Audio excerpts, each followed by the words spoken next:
what would I think would be the main event of the TNA SLAMMIVERSARY 2015 show really has me just honestly really confused. TNA put out a press release basically saying that the King of the Mountain match would be returning at SLAMMIVERSARY, and it would be the new main event of the show.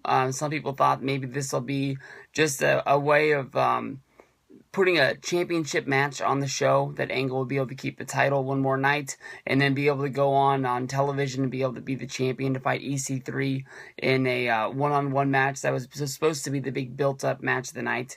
And they came up with all the rules of the match, with basically, there's competitors inside of the ring. You have to pin somebody. Whoever is pinned gets sent to the penalty box. Whoever did the pin is now active to climb up the ladder and try and place the championship onto a hook to become the champion. Those rules make you want to shake your head enough. But now we have the names for the King of the Mountain match with Jeff Jarrett, who made his return to TNA Impact Wrestling on the big Wednesday show as a big surprise, with him and Karen showing up, even showing up and supporting Global Force Wrestling, talking all about it. People have been talking about this in depth for the last 24 hours.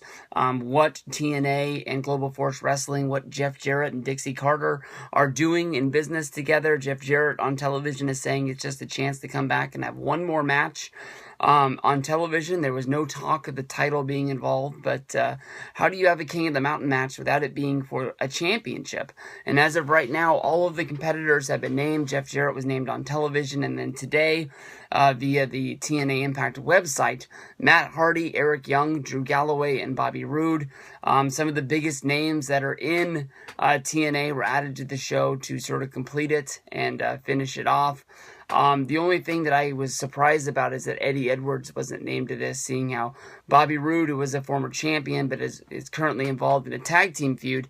His tag team partner is wrestling in Austin Aries versus Davey Richards. That's a singles match where the winner gets to pick his stipulation for match number 5 of the best of 5 series to see who becomes the new tag team champion. So you think you would have a lot of interest wrapped up in that match. Drew Galloway has had a lot of things going on since debuting for Impact.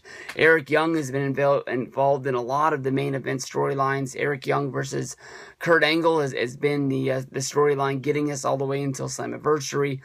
Matt Hardy, who took some time off after his brother broke his leg in a motorcycle accident riding around on his property. He also just had a baby, but I guess TNA was able to sweet talk him into coming back, and he's going to be a part of this big ladder match where I don't know what the future holds for this match. There's no word. This is a number 1 contenders match for the next person to have a big match on Impact for a chance to go after Angle versus EC3's winner on Impact.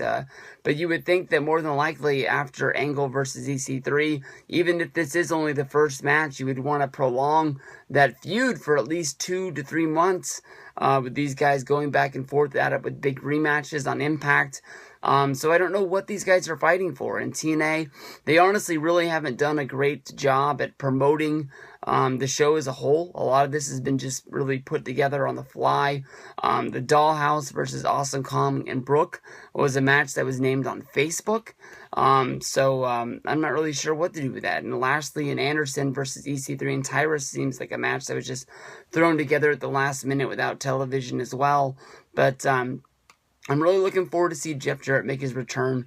The talks are that he's going to be wrestling more with TNA than just one night, so we'll have to see what this comes down. Like I said, Bobby Roode is involved in a tag team feud right now. My guess is that he's not going to win that feud. I'm guessing that the Wolves are going to pull it out, and Davey Richards and Eddie Edwards are going to be the tag champs once again. So maybe he has a chance to become the number 1 contender. Drew Galloway is a guy that he's in a group. But he easily could be in a group as the leader going after that. Eric Young, I don't think he has a shot to win this match. Matt Hardy seems like a guy that was just sort of thrown into it at the last minute, trying to make a last competitor. But Jeff Jarrett, I'm guessing, would be the odds-on guy to do it. Maybe the Global Force wrestlers, that are signed with him, that are able to make an appearance on the show, helping him win this match. And it's sort of a screw job finish, leading us to TNA versus Global Force.